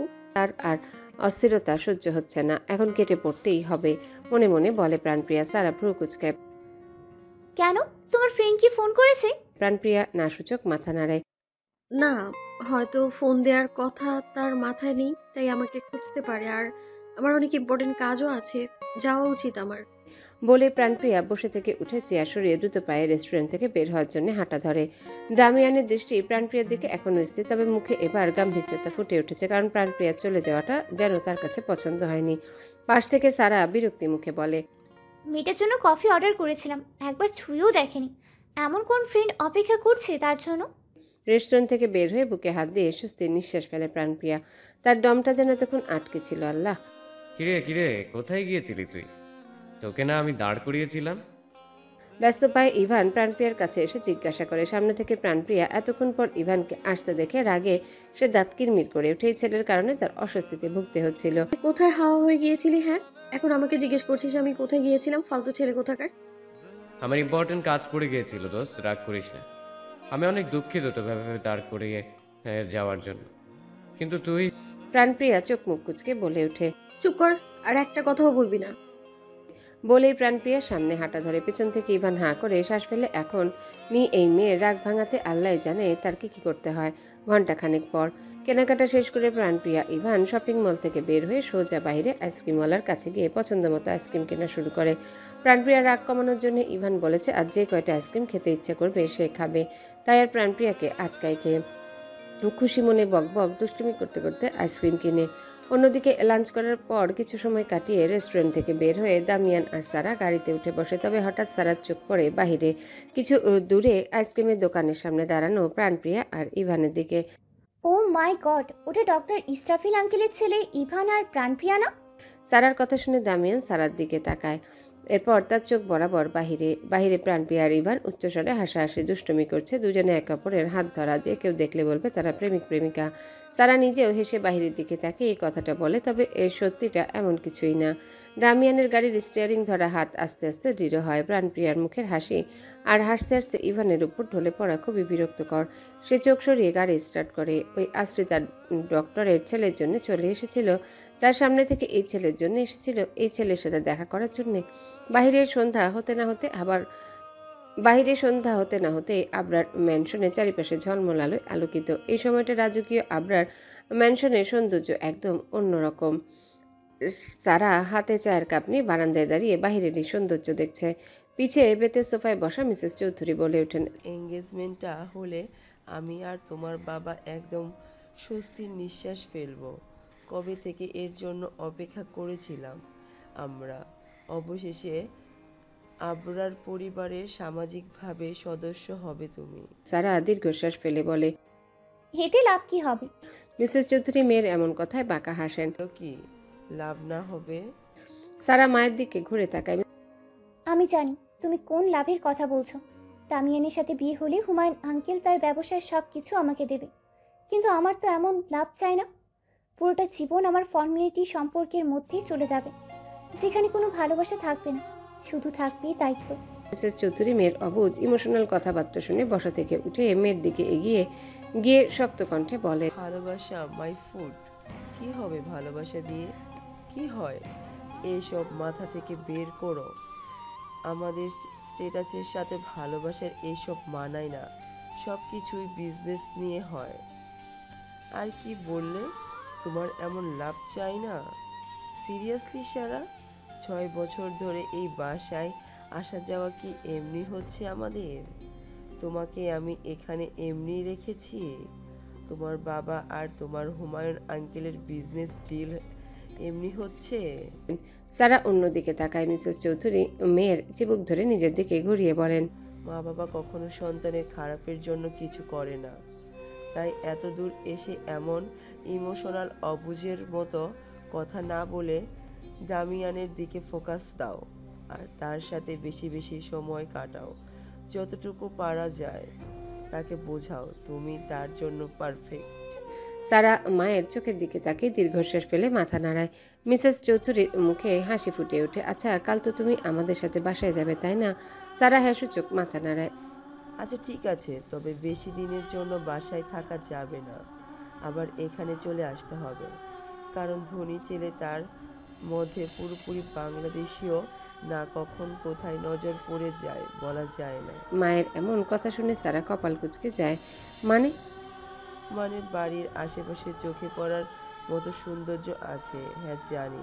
ওইসব জাস্ট কয়েকদিনের ফুর্তি হয়ে থাকে, কিন্তু এঙ্গেজমেন্টের আগে আমি চাই দামিয়ানের মনোযোগ তোমার দিক থেকে সরে অন্য জায়গায় পড়ুক। সারা মায়ের কথায় কিছু একটা ভাবে, অতঃপর হঠাৎ মাথায় আসে দুপুরে রেস্টুরেন্টে দামিয়ান প্রাণপ্রিয়ার দিকে তাকিয়েছিল। আজকে সকালটা শুরু হয়েছে প্রাণপ্রিয়ার আশ্রমে ঝাড়ু মোছা করে। সেই সকালে ঘুম থেকে উঠে আশ্রমের প্রতিটা কোণা পরিষ্কার করেছে সে। কাল রাতে ভেবে নিয়েছিল কলেজে যখন পরের দিনও বন্ধ, তাহলে আশ্রমের কাজ মনোযোগ দেওয়া যাবে। যেই ভাবনা সেই কাজ আপাতত সব জায়গায় পরিষ্কার করে এখন নিজের ঘর পরিষ্কার করছে। ও আরেকটা কথা তো বলাই হয়নি, 1 বছর ধরে প্রাণপ্রিয়া এই আশ্রমে নিজের আলাদা একটা ছোট্ট ঘর পেয়েছে, যেমনটা মিসেস সেলিনা রহমানেরও আছে। যাই হোক, এখন সে বিছানায় বসে তার ড্রয়িং করার সরঞ্জাম গোছাচ্ছে। তার ঘরে আসবাবপত্র থেকে এই ড্রয়িং করা জিনিসপত্র ভরা গিজিগিজি। প্রিয়াপু হঠাৎ দরজা দিয়ে গুটি গুটি প্রায় প্রাণপ্রিয়াকে ডাকতে ডাকতে 5 বছরের শখ প্রবেশ করতে প্রাণপ্রিয়া হাতের কাজ থামে, সামনে দরজার দিকে তাকায়। তোমাকে আন্টি নিচে ডাকছে, দ্রুত আসো বলেই আবার শখ যেভাবে এসেছিল সেভাবে গুটি গুটি পায়ে চলে যায়। প্রাণপ্রিয়া শখের যাওয়ার দিকে তাকিয়ে এভাবে, কিছুক্ষণ আগে না আন্টির সাথেই ছিলাম। বসার ঘরে মিসেস সেলিনা আর আবরার মেনশনে সার্ভেন্ট সুফিয়া বসে বসে কথা বলছেন। প্রাণপ্রিয়া সিঁড়ি বেয়ে নেমে নিজের জামা হাত দিয়ে ঝাড়তে ঝাড়তে তাদের সামনে আসতে সেলিনা তাকে দেখে অত্যন্ত খুশির সাথে বলে ওঠেন, তোমার জন্য সুফি একটা ভালো কাজ এনেছে প্রিয়া, তোমার খুব পছন্দ হবে। আর আমার মনে হয় এই কাজের জন্য তোমার বেশ লাভও হবে। প্রাণপ্রিয়া আন্টির কথা শুনে চোখ পিটপিট করে পাশে বসে সুফিয়ার দিকে তাকায়। কাজ? সুফিয়া হাসেন। কাজ ছবি আর্ট করার। আসলে বড় সাহেবের ছেলে দামিয়ান সে নাকি কি আর্ট করাবে, তার জন্য একজন আর্টিস্টকে বলা হয়েছিল। কিন্তু আমি তাকে তোমার কথা বলেছি, তুমি খুব সুন্দর আর্ট করতে পারো। আর বড় সাহেবের ছেলে তো একদম বড় সাহেবের মতোই দয়ালু। একজন আশ্রমের মেয়ে সুন্দর আর্ট করতে পারে, এটা শুনে তো তোমার আর্ট দেখার জন্য আর্টিস্টকে না করে দিয়ে আমাকে পাঠিয়েছে তোমাকে নিয়ে যাওয়ার জন্য। সুফিয়া আন্টির কথা শুনে প্রাণপ্রিয়ার সাথে সাথে কাশি উঠে যায়। তা দেখে সেলিনা দ্রুত সামনে টেবিলে রাখা পানির গ্লাস নিয়ে প্রাণপ্রিয়ার দিকে ধরে বলেন, নাও নাও পানি খাও। সেলিনা ধরে রাখা পানির গ্লাস প্রাণপ্রিয়া দ্রুত হাতে নিয়ে ঢকঢক করে খেয়ে বড় করে নিঃশ্বাস নিয়ে নিজেকে শান্ত করে। সুফিয়া গালে হাত দিয়ে বলেন, হায় আল্লাহ, কাশি ওঠার সময় পেল না। এক মুহূর্তে এই কাশতে কাশতে মেয়েটা কেমন লাল হয়ে গেল। প্রাণপ্রিয়া কোনো রকম নিজেকে শান্ত করে, এরপর অশান্ত গলায় বলে ওঠে, আপনি এটা কি করলেন আন্টি? আমি কি অত ভালো আর্ট করতে পারি নাকি? আর এটা আমার ধারণা সম্ভব না। কি বলছো এসব? পাশ থেকে সেলিনা কপালে ভাঁজ ফেলে বলে ওঠেন, তোমার মাথা ঠিক আছে? এত বড় সুযোগ হাতছাড়া করবে? আজ যদি তোমার আর্ট তার কাছে ভালো লাগে, এর মূল্য পাবে, সাথে এমনও হতে পারে ভালো কোনো সুযোগ সুবিধাও পাবে। আন্টির কথা শুনে প্রাণপ্রিয়ার মুখ চুপসে যায়। সেলিনার পাশে বসা সুফিয়াও একই কথা বলেন, কিন্তু প্রাণপ্রিয়া তাদের কিভাবে বুঝাবে? ওই লোককে দেখলে তার হাত কাঁপে, তার অস্বস্তি বোধ হয়। সেখানে আর্ট করবে কিভাবে? আবরার ম্যানশনে সবাই সদর দরজার সামনে দাঁড়িয়ে সারার পরিবারকে বিদায় জানানোর জন্য। আজ তারা চলে যাচ্ছেন, সাথে সারাও। সারা গাড়ির ভেতর থেকে সবার সাথে দাঁড়িয়ে থাকা দামিয়ানকে দেখে হালকা হাসে, বিপরীতে দামিয়ানের ঠোঁটেও হালকা হাসি দেখা যায়। এরপর সারা পাশে দাঁড়ানো আহনাফকে এক নজর দেখে গাড়ির সামনের দিকে তাকায়। মিস্টার আর মিসেস চৌধুরীও হুমায়ুন সাথে বাকি সবাইকে বিনয়ের সাথে বিদায় জানিয়ে ড্রাইভারকে গাড়ি স্টার্ট দিতে বলেন। অতঃপর তাদের গাড়ি চলে যেতে যে যার মতো ভিতরে ঢুকে নিজেদের কাজে চলে যায়, কিন্তু আহনাফ দাঁড়িয়ে থাকে, তার দৃষ্টি মেন গেটের দিকে যাওয়া সাদা রঙের গাড়িটার দিকে। সে দীর্ঘশ্বাস ফেলে, মাঝে মাঝে তার ভাগ্যের উপর হাসি পায় যখন পছন্দের মেয়েকে সিস্টার ইন ল বলে ডাকতে হয়, আর ফিউচারও হবে। কথাটা ভেবেই পকেটে হাত গুজে শব্দ করে হেসে ওঠে, তবে পর মুহূর্তে আবার হাসি থেমে দীর্ঘশ্বাস ফেলে। গোলাপি রঙের চুড়িদার, ভেজা কোমর পর্যন্ত চুল কাঁধের একপাশে রাখা, মুখে কোনো রকম সাজসজ্জা নেই, তবে পরিপাটি হয়ে সুফিয়ার সাথে রাস্তা দিয়ে হেঁটে চলেছে প্রাণপ্রিয়া। উদ্দেশ্য আবরার ম্যানশন। ওর সাথে রং তুলি আর রঙের ব্যাগও আছে, মানে সে আর্ট করার জন্যই যাচ্ছে, না পারতে যাচ্ছে কারণ সেলিনা তাকে জোর করে ঠেলে ঠেলে সুফিয়া আন্টির সাথে পাঠিয়েছে। প্রাণপ্রিয়া আর সুফিয়া রাস্তার একপাশ দিয়ে হাঁটার মাঝে তাদের সামনে দিয়ে সারাদের গাড়ি যায়। গাড়িতে থাকা সারার মিসেস চৌধুরী দুজনেই প্রাণপ্রিয়াকে দেখে। এই মেয়ের এই বাসায় আসা যাওয়া ইদানিং দেখছি বেড়ে গেছে। সারা মায়ের দিকে তাকায়। আশ্রমে একজন কেয়ারটেকারের অসুস্থ, তাই। মিসেস চৌধুরী হাসেন। সবকিছু এত স্বাভাবিক নিও না, বোকা মেয়ে, মাথায় খাটাও। সারা হালকা কপাল গুটায়। কাল থেকে কি বলছো মম? প্রিয়া এমন মেয়ে না, আমি ওকে চিনি। মিসেস চৌধুরী শব্দ করে হাসেন। হ্যাঁ আমি জানি তুমি ওই মেয়েকে চেনো, কিন্তু দামিয়ান সে একটা ছেলে, আর সব ছেলেদের মন যে এক জায়গায় পড়ে থাকবে এমন কিন্তু না।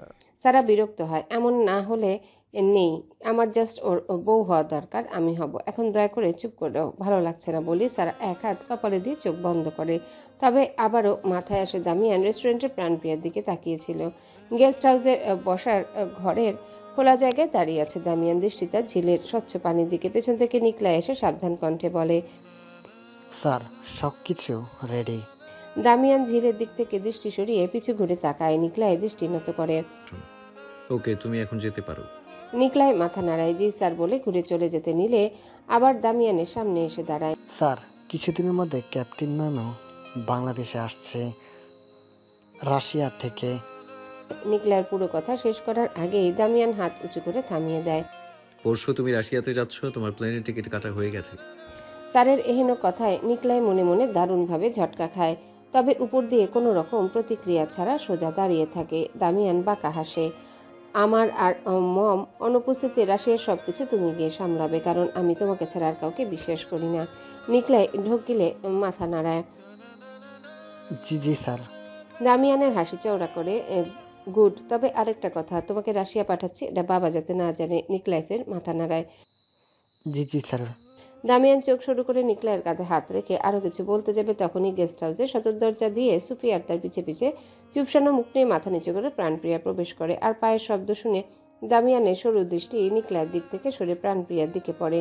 সুফিয়ান দামিয়ান আর নিকলাইকে বসার ঘরে দেখে দুঃখিত বললেন, কারণ তারা কথা বলছিল, তাদের মধ্যে তারা দুজন প্রবেশ করেছে। প্রাণপ্রিয়া সুফিয়া আন্টিকে দুঃখিত বলতে শুনে চোখ তুলে তার দিকে তাকায়। সুফিয়া হালকা হাসি মুখে প্রাণপ্রিয়াকে বলেন, থাকো তাহলে, এখন আমার যেতে হবে। প্রাণপ্রিয়া চোখ বড় বড় করে দ্রুত আন্টির হাত ধরে। সুফিয়া কেন, তুমি কোথায় যাবে? আস্তে করে প্রাণপ্রিয়ার হাত ছাড়িয়ে বলেন, এটা কেমন প্রশ্ন গাধা মেয়ে, আমার কাজ আছে, সেগুলো শেষ করতে হবে না? তুমি থাকো আর নিজের কাজ মনোযোগ দিয়ে করো, ঠিক আছে? বলেই তিনি ধীর পায়ে গেস্ট হাউস থেকে বের হয়ে যায়। প্রাণপ্রিয়া ঠোঁট কামড়ে আন্টি যাওয়ার দিকে তাকে মনে মনে ভাবে তাকে এখানে রেখে না গিয়ে ঝিলের জলে ভাসিয়ে দিলেই পারত। দামিয়ানের চোখ এখনও প্রাণপ্রিয়ার দিকে। সে নিকলাইয়ের কাছ থেকে হাত নামিয়ে ইশারা করে তাকে চলে যেতে বলে। নিকলাই স্যারের ইশারা দেখে দ্রুত গেস্ট হাউস থেকে বের হওয়ার জন্য পা বাড়ায়। প্রাণপ্রিয় বাহির থেকে চোখ সরিয়ে সামনে তাকাতেই নিকলাইকে দেখে যে দ্রুত গতিতে তার সামনে দিয়ে বাহিরে চলে যায়। অতঃপর এখানে কি দাঁড়িয়ে থাকার জন্য এসেছো? গম্ভীর এক কণ্ঠ প্রাণপ্রিয়ার কানে পৌঁছাতে ভেতরটা ধক করে ওঠে তার। গেস্ট হাউসে দামিয়ানের বেডরুমে জানালার ধারে আর্ট করার জন্য ক্যানভাস সেট করা। পাশের টেবিলে নানান রঙের অ্যাক্রিলিক রং, সাথে রং তুলি, যা প্রাণপ্রিয়া এত বছর ধরে ড্রয়িং করার পরও এত কিছু তার কাছে নেই যা এখানে আছে। প্রাণপ্রিয়া নার্ভাস হয়ে দাঁত দিয়ে নখ কাটা শুরু করে। এমনিতেই তার অস্বস্তিতে ভয়ে হাত পা ঠান্ডা হয়ে দম ফেলতে কষ্ট হচ্ছে, কারণ কিছুক্ষণ আগে দামিয়ান যখন তাকে জিজ্ঞাসা করে এখানে কি দাঁড়িয়ে থাকার জন্য এসেছে, তার তো যাই যাই অবস্থা হয়ে গেছিল। কিন্তু ভাগ্যক্রমে তখনই দামিয়ানের ফোন আসাতে তাকে গম্ভীর কণ্ঠে বেডরুমে ঢুকতে বলে সে বাহিরে চলে যায়। কিন্তু সে আর্ট করবে কিভাবে, তার মাথা তো গুলিয়ে যাচ্ছে। দামিয়ান গেস্ট হাউসের বাইরে রাশিয়ান ভাষায় ফোনে কারোর সাথে কথা বলা শেষ করে আবার গেস্ট হাউসে ঢুকে। প্রাণপ্রিয়া ঠোঁট কামড়ে দাঁড়িয়ে সে কি করবে ভাবছে। তবে হঠাৎ দরজা খোলার শব্দের সামনে তাকাতেই দামিয়ানকে দেখে বুকটা তার আবার ধক করে ওঠে, সাথে সাথে মাথা নত করে ফেলে। না, স্বাভাবিক থাকতে হবে, কিছু করার নেই, এখানে বসে আর্ট করতেই হবে, মানে তার স্বাভাবিক থাকতে মনে মনে নিজেকে বোঝাতে থাকে প্রাণপ্রিয়া। দামিয়ান দৃষ্টি প্রাণপ্রিয়ার দিকে রেখে ঘরের সিঙ্গেল সোফার উপর পায়ের উপর পা তুলে বসে। জানালার ধারে দাঁড়িয়ে থাকা প্রাণপ্রিয়ার মুখে স্পষ্ট অস্বস্তির সাথে পুরো শরীরে ছটফট ভাব। দামিয়ান মনে মনে মৃদু হাসে, চোখে ভেসে ওঠে এই মেয়ের আবেদনময়ী প্রথম দেখা রূপ, যা এখন ঢেকে আছে। এমন কিছু আর্ট করো যা আমার এক দেখায় ভালো লাগে। দামিয়ানের গম্ভীর কণ্ঠ। প্রাণপ্রিয়া মাথা নত করা অবস্থাতে দ্রুত উপর নিচ মাথা নাড়িয়ে জি বলে তার কাঁধের ব্যাগ থেকে প্রয়োজনীয় রং তুলি আর ফোন কাপা হাতে বের করে পাশের টেবিলের উপর রাখে। দামিয়ানের দৃষ্টি গভীর হয় সামান্য।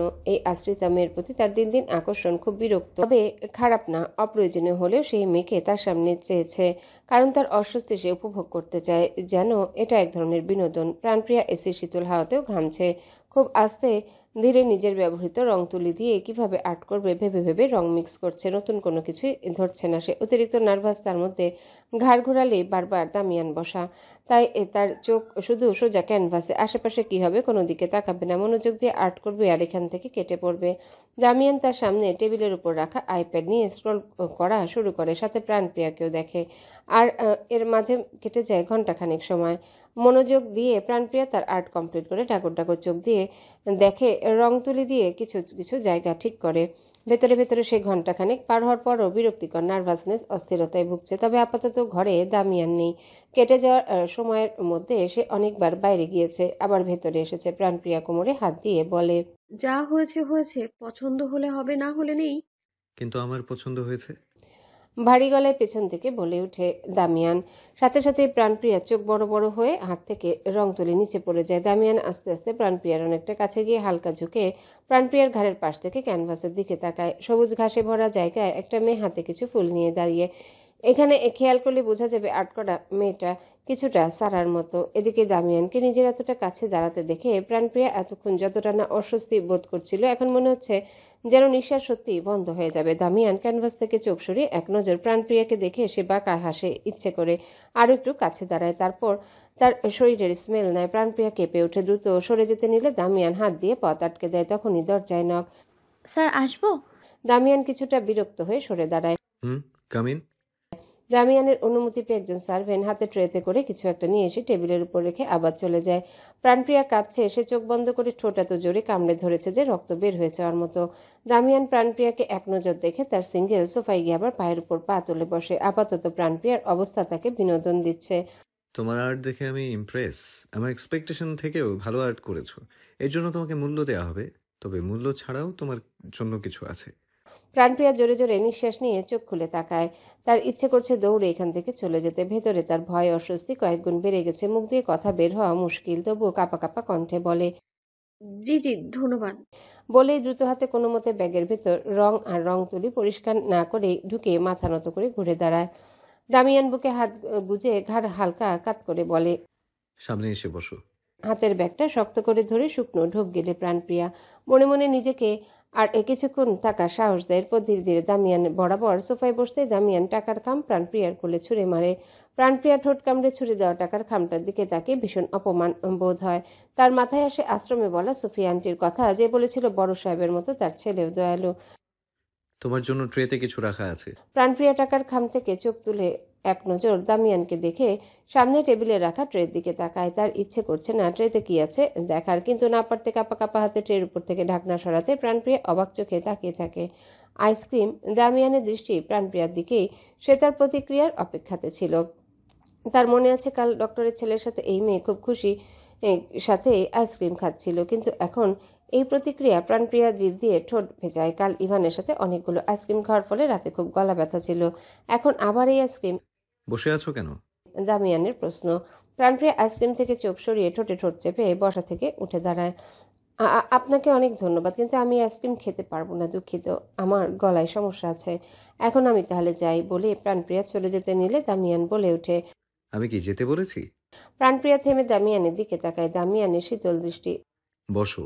দামিয়ানের গম্ভীর কণ্ঠ, শীতল চাহনি দেখে ভীত হয়ে প্রাণপ্রিয়া আবার নিজের জায়গায় বসে পড়ে। দামিয়ান প্রাণপ্রিয়ার অস্থিরতা উপভোগ করলে আপাতত তার মাথায় আসছে তার দেওয়া আইসক্রিমে আশ্রিতা না করেছে। খাও। প্রাণপ্রিয়ার মনে মনে বিরক্ত হয়, কিন্তু তার বিরক্ত প্রকাশ করা সম্ভব না। তবে ঠিক আছে, আইসক্রিম খেয়ে না হয় গলা ব্যথা হোক, এই ভয় আর অস্বস্তি থেকে তো বের হতে পারবে। প্রাণপ্রিয়া হাত বাড়িয়ে চকলেট ফ্লেভার একটা আইসক্রিম নিয়ে মাথা নত করে চুপচাপ খাওয়া শুরু করে। সামনে বসা দামিয়ান তার খাওয়া দেখে বাঁকা হাসে। তার কিছু যায় আসে না মেয়ের গলা ব্যথা নিয়ে। তার কাছে তার কথা মান্য করতে হবে, এটাই আসল। প্রাণপ্রিয়া দ্রুত নিজের খাওয়া শেষ করে বসা থেকে উঠে বলে, এবার যাওয়া উচিত আমার। বলেই তার ব্যাগ নিয়ে আর এক মুহূর্ত দাঁড়ায় না, দ্রুত পায়ে ঘর থেকে বের হয়ে যায়। সেই সকালের দিকে প্রাণপ্রিয়া আবরার ম্যানশনে গিয়েছিল, তবে আশ্রমে ফিরতে ফিরতে বেলা দুপুর গড়িয়ে এখন বিকেল বিকেল ভাব। সে আশ্রমে এসে সোজা নিজের ঘরের দিকে চলে যায়। নিচে আশ্রমে বাকিরা নানান প্রশ্ন করছিল, কিন্তু উত্তর দেয়নি। কেন যেন কিছুই ভালো লাগছে না, ভেতরটা কেমন টিপটিপ করছে। তাই নিজের ঘরে এসে ব্যাগ রেখে বিছানায় চুপচাপ শুয়ে পড়ে আর ভাবে এটাই শেষ ছিল ওই লোকের সামনে যাওয়া, এরপর ভুলেও যাবে না। অন্যদিকে জানালার সামনে দাঁড়িয়ে দামিয়ান হাতে কালো রঙের একটা ফোনের স্ক্রিনে তাকিয়ে আছে, যেখানে প্রাণপ্রিয়ার হাসি উজ্জ্বল ছবি জ্বলজ্বল করছে। দামিয়ান বাঁকা হাসে, এর মানে ওই আশ্রিতাকে আবার আসতে হবে ভুলে রেখে যাওয়া ফোনের জন্যে। হ্যালো বন্ধুরা, পরবর্তী পার্ট খুব তাড়াতাড়ি আসবে, তো সবাই অপেক্ষায় থাকো। আর চ্যানেলটি যারা এখনো সাবস্ক্রাইব করোনি তারা পরবর্তী পার্ট দেখার জন্য চ্যানেলটি সাবস্ক্রাইব করে রেখো। ধন্যবাদ সবাইকে, আমাদের সাথেই থেকো।